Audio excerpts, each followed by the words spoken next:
treballar les vostres condicions de treball i mantenir el lloc de treball no és només una opció voluntarista, sinó que és una opció real. L'opció guanyadora, és a dir, lluitar per aconseguir o per canviar la teva realitat laboral, pots fer-ho, és a dir, és abastable, és aconseguible y a més és la vía més òptima per mantenir el teu lloc de treball.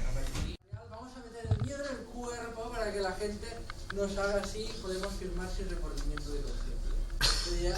Ja aquesta assemblea, jo parlo d'unes altres assemblees que és una assemblea propositiva, saps? És a dir, no l'assemblea el caucus funerari per enterrar 30 companys a la pròxima ERE.